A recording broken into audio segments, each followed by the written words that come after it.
Cumprimento a igreja com a paz do Senhor. A lição de hoje iremos aprender sobre o livro de Marcos. A revista parece que é todo o livro de Marcos, mas iremos aprender sobre um sermão profético. O servo revela o futuro. Esse servo é Jesus. Então é Jesus que revela o futuro. Para começar a aprender essa lição, vamos fazer uma introdução sobre o livro de Marcos. Quem era Marcos? Marcos não era um dos discípulos de Jesus. Ele foi um dos que Pedro ganhou para Cristo. Mas Marcos, ele participou de alguns eventos de Jesus. Exemplo, a última Santa Ceia de Cristo, possivelmente ela foi feita na casa de Marcos. Mas Marcos, ele tem dois nomes. Em Roma se chamava de João. Em Jerusalém chamava Marcos de Marcos. Então ele tinha o nome de João Marcos. Mas como a Bíblia fala mais na região de Jerusalém, então chamava ele sempre de Marcos. Então Marcos é só para ter uma noção do livro que a gente está lendo. Marcos, quando Jesus estava sendo crucificado, ele estava ali presente, vendo tudo acontecer. Mas ele acompanhou algumas partes, mas ele não andava com Jesus. Após a sua morte, ele começou a participar dos evangelismos, que ele era um evangelista também. Ele começou a participar junto com Pedro. Só que ele era tão apaixonado por Jesus que ele começou a escrever. Ele era um escritor, escrever tudo que Jesus fazia, todos os milagres. Então ele foi colecionando para montar o livro dele. Ele, por ele ser um escritor, ele começou a escrever tudo que Pedro viveu com Jesus. Porque Pedro era um dos discípulos de Jesus, um dos 12 discípulos. Então Pedro participou de tudo que Jesus fez, de todos os milagres. Então Pedro começou a falar para Marcos, que é o livro que a gente está estudando, tudo que Jesus fazia, todos os milagres. Então o livro de Marcos, ele fala de todos os milagres que Jesus fez durante um bom tempo. Só porque isso é uma afirmação. Muitas histórias dos livros de Marcos, ele também pegou de outros discípulos que presenciaram a mesma cena, os mesmos milagres, e colocaram também no livro de Marcos. Então a história do livro de Marcos, ela repete várias coisas, mas afirmando tudo que Pedro disse para ele. Marcos também, ele era um dos tradutores. Ele ia para Roma, traduzia tudo que Pedro falava, e assim ele foi montando o livro de Marcos.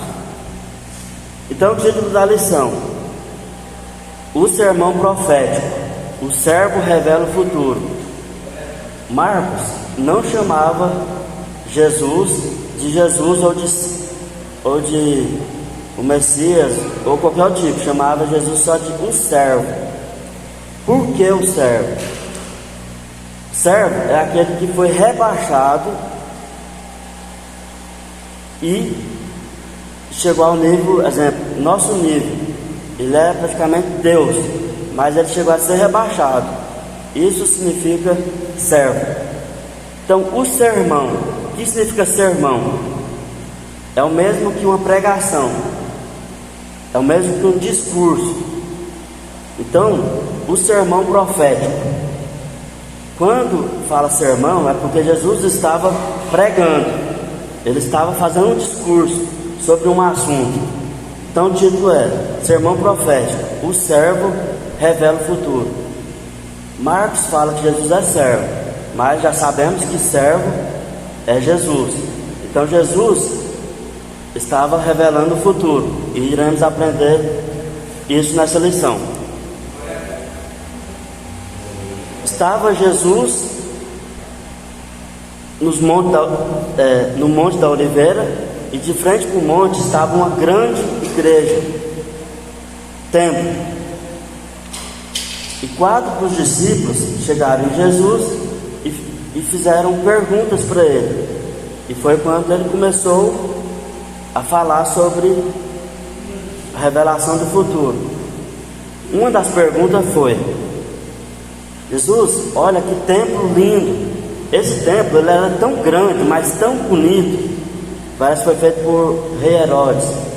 Ele era muito lindo, muito grande, estrutura perfeita. E era como se fosse um edifício para nós hoje em dia. Esses edifícios todo brilhoso, cheio de luzes. E os discípulos ficaram maravilhados com esse templo que foi feito em Jerusalém. Jesus, olhando aquele templo, falava para eles: vejam esse templo. Então já foi uma profecia: nenhuma pedra ficará sobre pedra. Então a primeira profecia foi que esse templo iria ser destruído. Mas essa profecia não é a primeira vez que foi feita. Daniel, ele também fez essa mesma profecia no livro dele, que o templo seria destruído. E Jesus também falou naquele momento que o templo seria destruído. E aí vamos começar a lição. Então, o sermão profético do servo. Essa profecia, ela aconteceu praticamente, vamos supor, uma semana antes de Jesus ser morto. Então foi uma das últimas profecias que Jesus falou. Então nessa conversa, nessa pregação, Jesus expôs em particularidades como seria o fim dos tempos.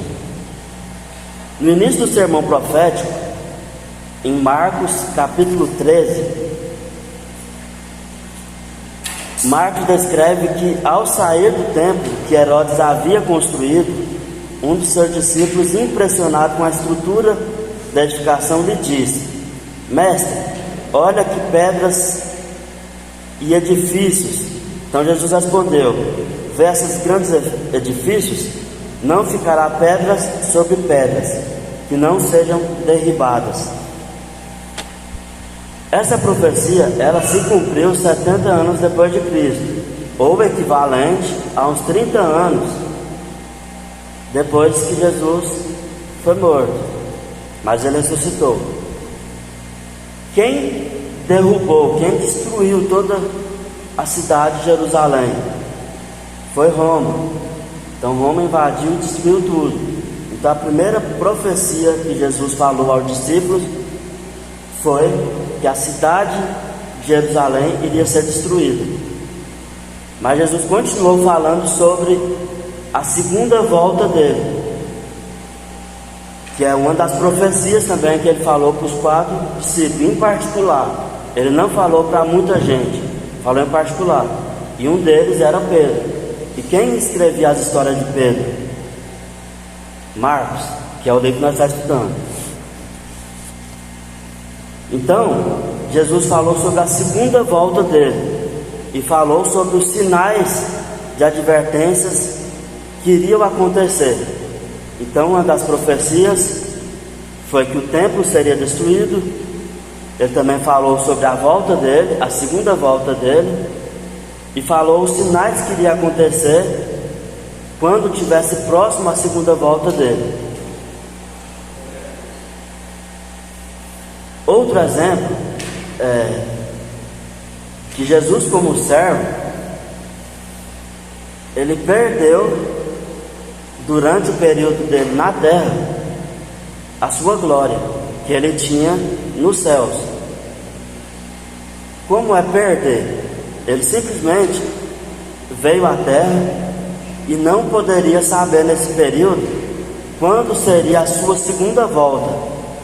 Quem poderia saber é só o Pai, que é Deus. Então, os discípulos perguntaram para ele: quando vai ser sua segunda volta? Ele falou: não sei, não posso, ninguém pode saber, nem os anjos do céu podem saber, apenas o Pai. Iremos entender um pouco mais na frente por que ele não poderia saber. Então, 1.1: o primeiro sinal de advertência descrito pelo servo, que o servo é Jesus. Jesus então alertou os discípulos sobre a necessidade de estarem alertas, para que não fossem enganados. Olhai, que ninguém vos engane, porque muitos virão em meu nome, dizendo: eu sou o Cristo, e enganarão a muitos. 1.3: conflito entre nações. Este tema é para despertar-nos para as verdades que breve ele regressará e que seu povo deve aguardá-lo, pois ele assegurou regressar em uma segunda vez para levar todos os salvos para o céu e ajuizar todos os povos. Então, uma das profecias que ele falou foi que ele iria voltar pela segunda vez.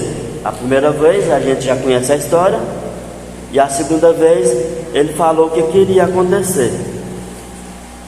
Então, quando ouvides de guerras e rumores de guerras, não vos perturbeis, porque assim deve acontecer, mas ainda não será o fim. Jesus poderia ter voltado várias vezes, já durante 2 anos que estamos aqui, 2 anos depois dessa promessa. Por que ele não voltou?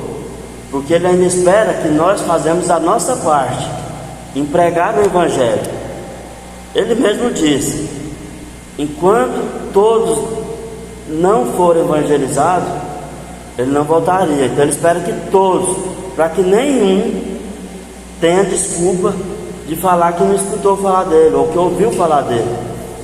Por isso que ele tem no livro de Apocalipse, quando João foi revelado, que ele tem todo o poder sobre a terra. Então ele está esperando que a gente faça a nossa parte de evangelizar, que a gente leve o evangelho a toda a nação. Por isso que ele ainda está aguardando. Se fosse esperar Satanás, o inimigo, a destruir com guerras, rumor de guerra, destruir a nação, já teria feito há anos e anos e milhares de anos atrás. Mas como Deus tem o controle sobre tudo nesse mundo, Ele não deixa que o inimigo destrua as pessoas, não deixa que o inimigo destrua a nação, porque Ele tem o controle sobre isso. E Ele aguarda que a gente vai e leve o Evangelho para que todos saibam. Após isso acontecer, aí Ele já tem o seu projeto de voltar. Mas, enquanto isso, Ele pode voltar individualmente para cada um. Jesus também nos adverte a não se deixarem perturbar pelos conflitos políticos entre as nações. O Império Romano havia desfrutado certa paz por muitos anos, mas tal tranquilidade não seria permanente.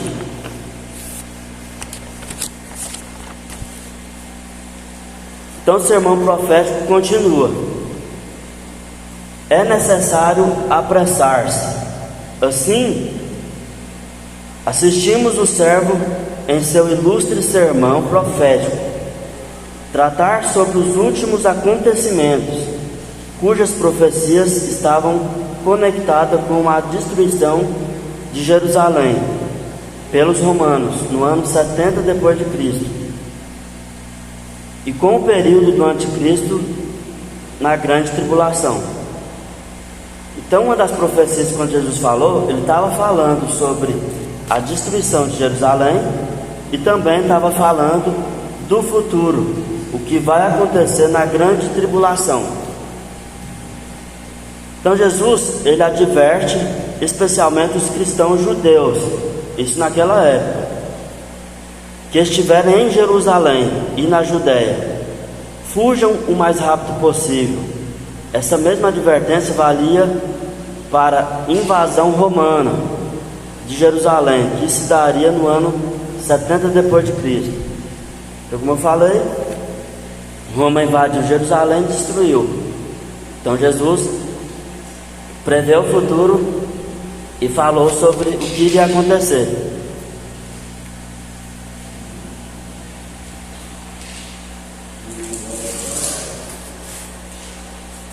Satanás luta e ameaça, mas do seu trono Deus emana ordens, limites e controle sobre o inimigo e os eventos que estavam por vir.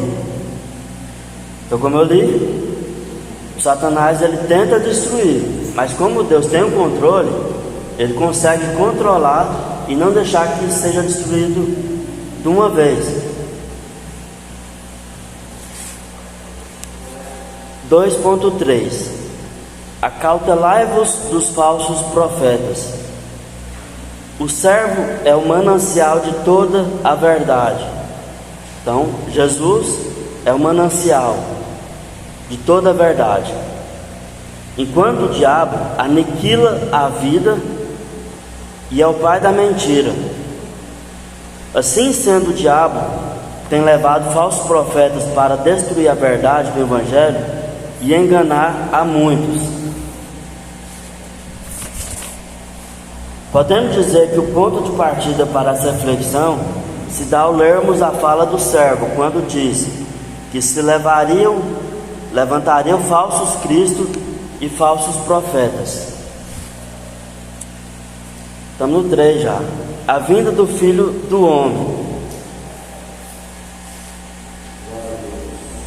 Marcos afirma que a vinda do Filho do Homem será o apogeu deste evento, além de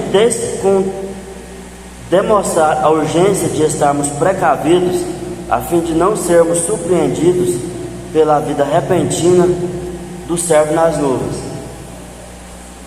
O versículo 32 de Marcos, que é o tempo da segunda vinda, foi quando os discípulos chegaram em Jesus e perguntaram quando seriam a segunda vinda. Então, o versículo 32 do capítulo 13 informa que o Filho de Deus, assumindo sua forma de servo, revela não saber o tempo da sua volta. Então, quando os discípulos perguntaram para Jesus quando será a sua segunda volta, ele fala que não saberia. Mas daquele dia e hora ninguém sabe, nem os anjos que estão no céu, nem o Filho, senão o Pai.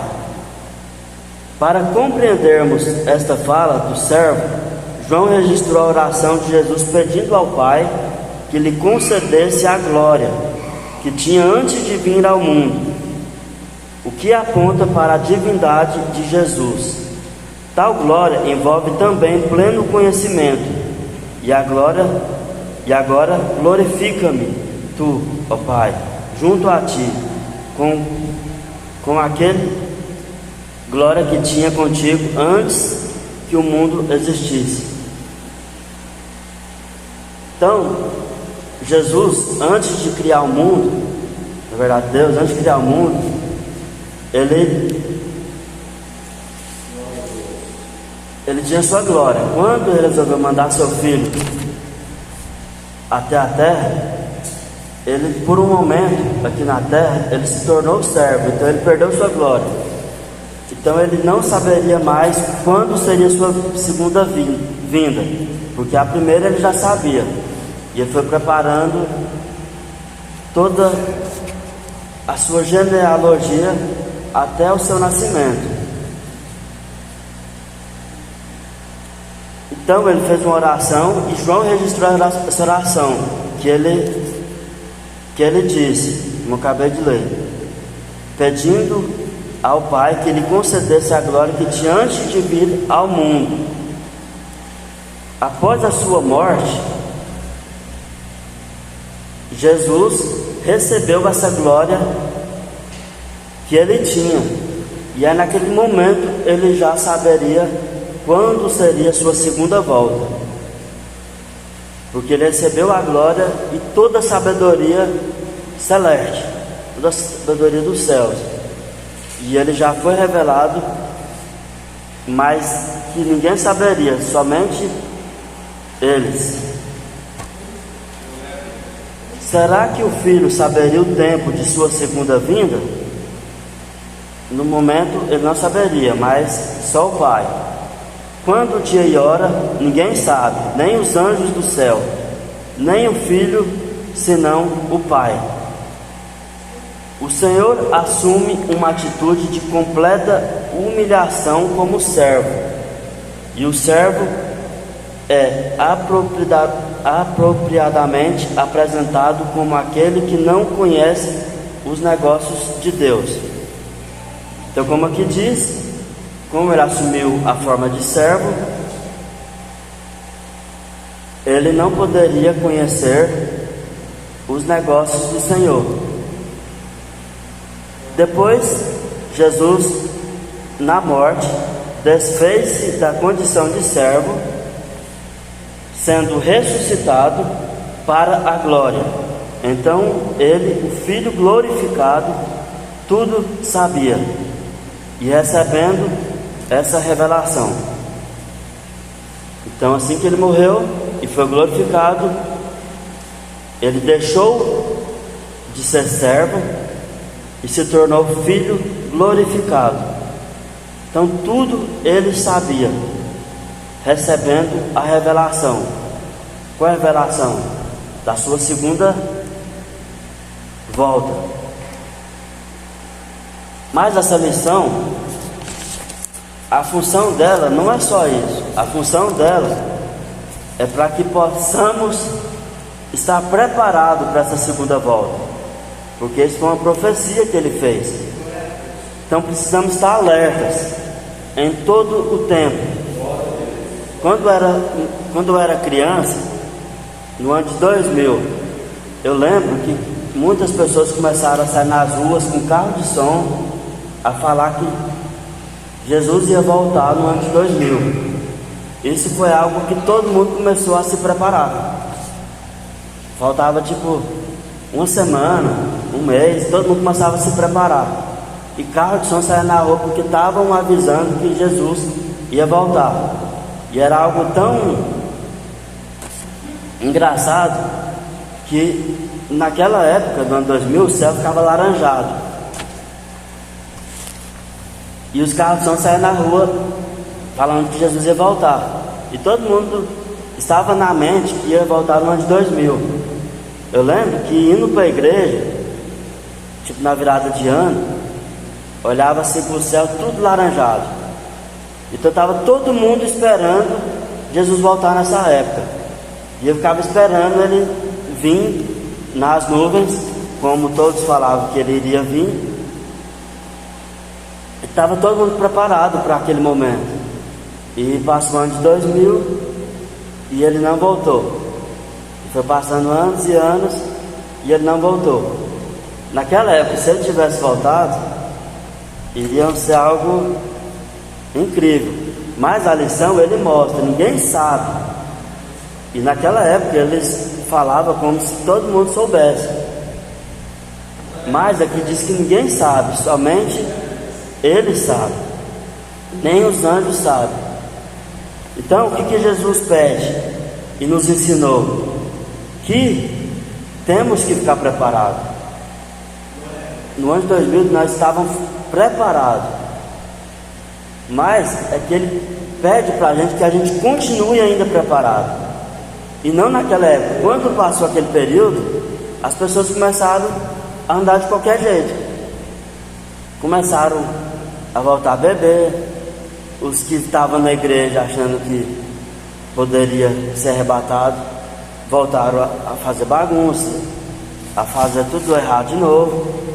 Mas não é isso que Deus quis para a gente. Ele quer que a gente estejam sempre preparados e não especificar um tempo. Então precisamos estar alerta em todo o tempo. Então, quando Jesus terminou aquela profecia, ele falou: olhai, vigiai e orai, porque não sabeis quando chegará o tempo. Ele fez uma comparação sobre este momento narrado, que será como um homem que sai de casa e viaja para longe. Então ele contou uma pequena história ali para os 4 discípulos dele, sobre um homem que viaja e deixa seus funcionários, seus vigias, porteiro, cuidando da casa. Então ele disse: quando ele viaja, ninguém sabe quando ele vai voltar. É comparado como uma empresa que tem muitos funcionários baderneiros. O patrão sai, faz uma compra, e quando volta, os funcionários estão fazendo bagunça na empresa. E quando o patrão está lá, eles estão trabalhando em ordem, estão trabalhando certinho. Quando o patrão sai, começa a baderna. Então Jesus quis comparar e contar essa história de um homem, dono de uma propriedade grande, que tinha muitos funcionários, que eles cuidassem da casa enquanto ele estava fora. Que quando ele chegasse, não pegasse seus funcionários, ou por exemplo, o vigia ou o porteiro dormindo. Por quê? Porque se o vigia dormir no trabalho, só porque o patrão não está olhando, o ladrão entra e rouba. Do mesmo jeito, se a gente não vigiar enquanto Deus está se preparando para vir, se não vigiar, quando ele voltar, a gente fica, ou a gente perde a bênção. Se o patrão chega na empresa e vê o vigia dormindo, o que acontece? Possivelmente ele vai ser demitido. Por quê? Porque ele não estava preparado, ele não estava esperando por aquilo. Do mesmo jeito, Jesus ensinou dessa forma: olhai, vigiai e orai.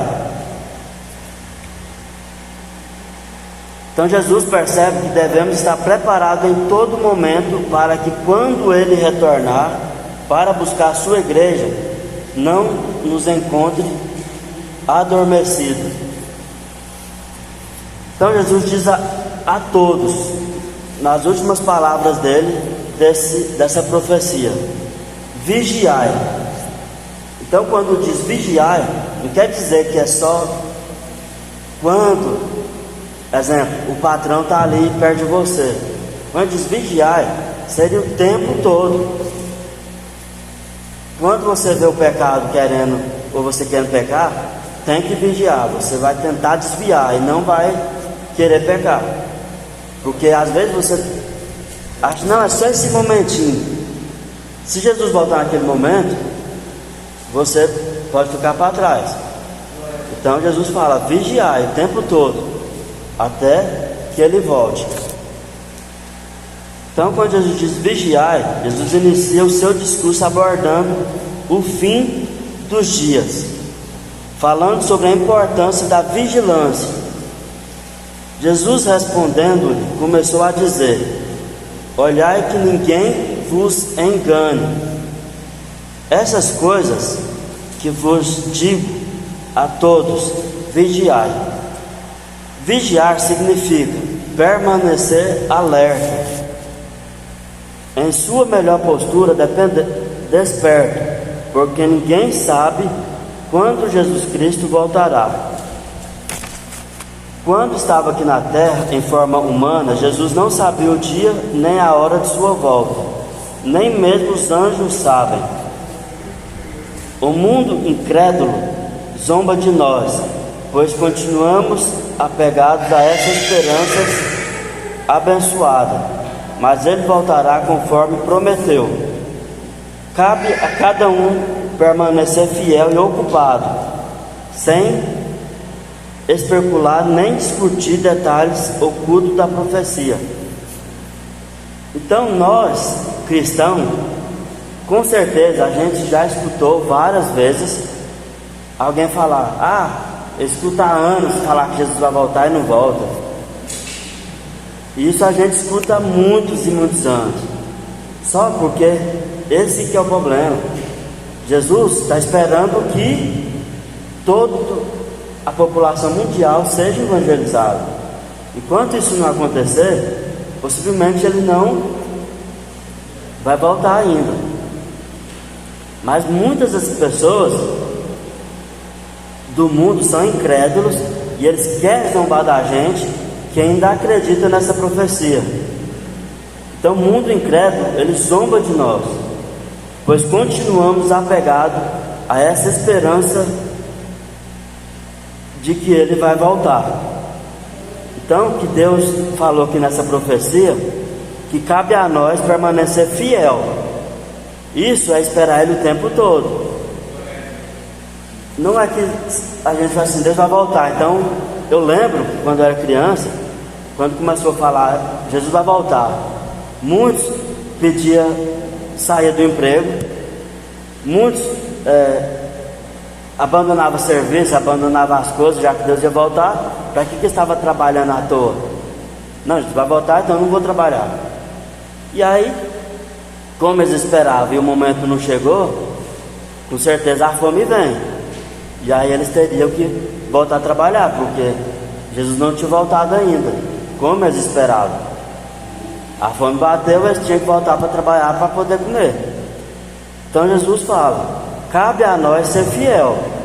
Quando fala ser fiel, vigiar e esperar a volta dele, não quer dizer que é para a gente parar. Não, vou parar, vou esperar Deus voltar. Não é. Você precisa entender que você precisa continuar trabalhando como se Deus fosse voltar daqui 1000 anos.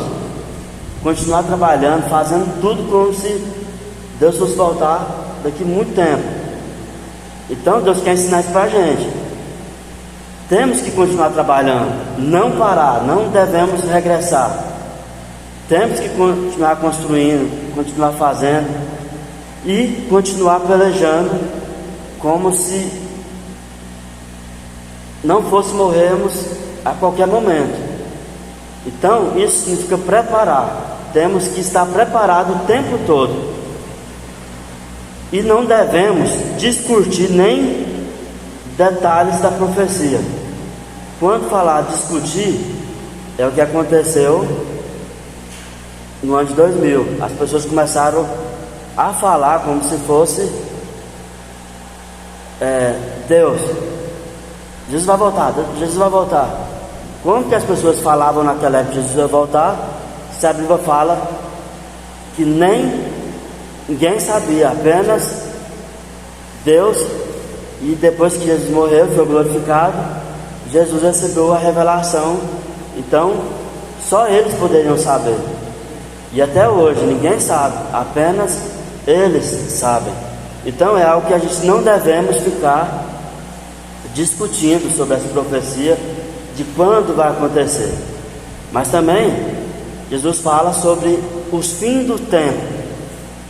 O que vai acontecer no fim do tempo? Como as coisas irão começar a acontecer? E ele começa a alertar as pessoas quando isso vai acontecer.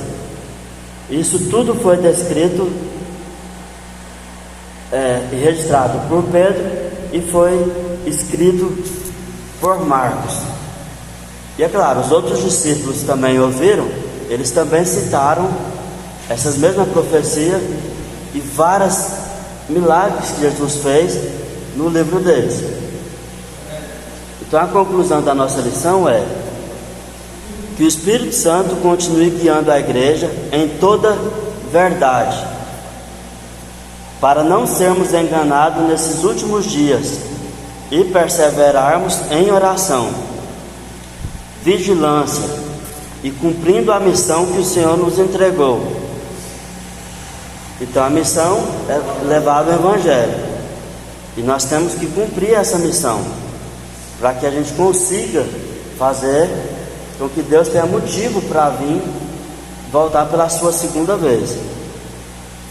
Esse dia nós estávamos ali fora e o Everton falou sobre que tem religiões que eles dizem que Jesus já voltou várias vezes. Eu achei engraçado, achei interessante. E nós estamos esperando ainda essa segunda vez. Então, a lição nos ensina que não sejamos enganados, porque Jesus fala que quando Ele for voltar,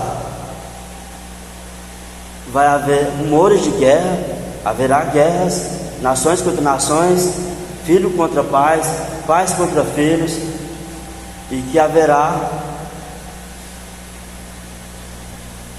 coisas que vão acontecer que nunca aconteceu antes, desde que Deus criou a terra. Então, quando Jesus for voltar, pode ser um tempo muito triste, um tempo angustiante, um tempo de perseguição, um tempo que os cristãos vão ir para o tribunal e vão ser julgados por acreditar em Jesus Cristo e serão perseguidos. Mas Jesus fala: vigiai e esperar e orar, porque ninguém sabe. Então, até Jesus voltar, o mundo vão perseguir os cristãos. Um exemplo, surgiu uma lei aí que agora é proibido a igreja expulsar o demônio de uma pessoa. Por quê? Porque se ele expulsar, está sendo contra a religião satanista, porque agora diz que é proibido fazer isso. Imagina o que pode acontecer. Então já começa a perseguição. Se uma pessoa está endemoniada, ele começa a perseguir as pessoas, começa a perturbar, começam a causar violência, a briga. E aí é onde, quando o cristão, o servo de Deus, expulsa o demônio daquela pessoa, e ela volta a ser normal, aí ela volta a ficar calma. Se surge uma lei que não pode expulsar, e o cristão vai lá e expulsa o demônio, o que vai acontecer? Ele vai preso. Então já começa a perseguição.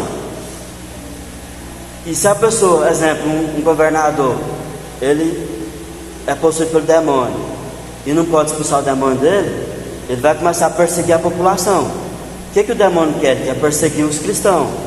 Se o governador ele está endemoniado, o que ele vai fazer? Ele vai começar a perseguir o cristão. E é onde vai começar o mundo desandar, onde vai começar a virar bagunça.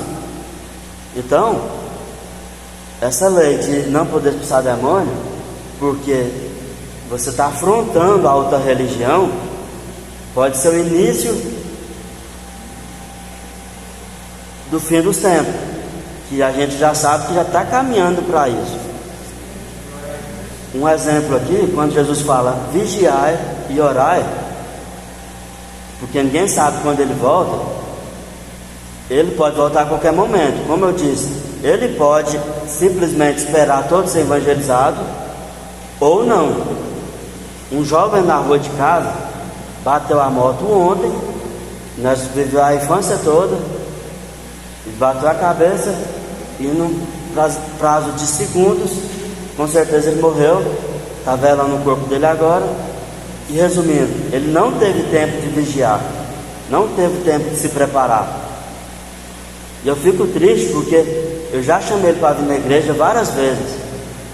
Aí pegava o carro do meu pai, vamos, aí chegava na hora, eles inventavam desculpa para vir. E depois inventava de novo, e a gente fazia culto de jovens, chamava eles, incentivava eles, tentava trazer eles, e eles sempre inventavam uma desculpa na hora. Mas quando me chamavam para ir para a festa, eles falavam de boca cheia, com muita alegria. Eu até ia, por quê? Porque eu gostava deles, mas eu não ia para festejar. Eu ia para servir de motorista para eles. Por quê? Porque eu estava vigiando. Eu ficava lá fora esperando eles sair, porque eu não me sentia bem naquele lugar, para mim poder trazer eles bêbados para a casa deles, sem que eles se machucassem, ferissem.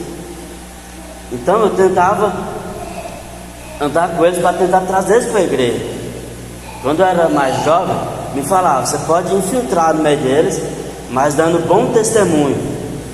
E eu tentava infiltrar no meio deles, dando meu testemunho, e tentava trazer isso para a igreja. E por mais que eu tentava, eles começaram a me incentivar a fumar, e eu falava que não, que estragava pulmão, e eles me incentivavam. Eles não evoluíram, eu comecei a evoluir, comprei minha moto, rapidão comprei minha loja, e eles não tentavam evoluir. Tirei minha habilitação, e eu tentava trazer para a igreja, para eles largar aquela vida, falava para eles de dízimo, de oferta. Então eu fiz a minha parte. Eles não quiseram. E onde aconteceu essa tragédia, o inimigo, como diz aqui na revista, ele é o pai da mentira, ele ceifa a vida, enquanto Jesus, ele é o pai da verdade e ele é vida. Como eles não quis Jesus, que é a vida, eles continuam na mentira, o inimigo atacou ele e tirou a vida dele sem ele estar preparado. E ele, é muito difícil saber, mas ele começou a seguir os caminhos do pai, que é ir para bar, bebedeira, começou a fumar, e eu tive que desfazer a amizade deles. Eu parei de andar com eles porque eles não queriam mesmo servir a Deus. Resumindo, a revista nos ensina que devemos estar preparados, porque ninguém sabe quando ele volta. Então, o inimigo voltou para ele, ou Deus aceitou, né? Deixou que o inimigo voltasse para ele, porque ele não estava preparado. Mas nós, como cristãos, devemos estar preparados, devemos estar esperando. E ele, com certeza, pela idade dele, ele não estava esperando morrer, ele tinha muitos planos pela frente, mas ele não estava preparado. E a mensagem ensina que a gente devemos estar preparado. Então a lição, ela diz que o Senhor nos entregou enquanto guardamos a bem-aventurança, que é a esperança da volta dele, e o aparecimento da glória do grande Deus e de nosso Senhor Jesus Cristo. Então a lição nos ensina que devemos estar preparados e devemos aguardar a sua segunda volta, e não parar no tempo esperando que ele voltasse amanhã, hoje. Devemos projetar nossas vidas, projetar nossa casa, nosso casamento, nossos filhos, nossos netos, e não ficar esperando que ele volte a qualquer momento. Devemos projetar nosso futuro e ter a esperança de aguardar a sua segunda volta, ou esperar também que ele volte individualmente quando morremos, porque ninguém sabe o horário da nossa morte, igual não sabemos também quando ele voltará, mas ele voltará individualmente para cada um. No caso desse jovem, Deus voltou para ele ontem e ele não esperava. Para nós, do mesmo jeito, podemos sair na rua ali, qualquer momento sentir uma dor, ou ser atropelado, acontecer um acidente, e se estivermos preparados, iremos morar com ele na glória. Se não tivermos, só Deus sabe e julgará o nosso processo de vida e dará nosso galardão e acontecerá o seu juízo. E a lição de hoje é essa. Espero que tenha entendido sobre a sua segunda volta e sobre que devemos estar preparados. E agradeço a oportunidade, devolvo ao Everton, que me ofereceu essa oportunidade, e estamos aí para servir. Obrigado.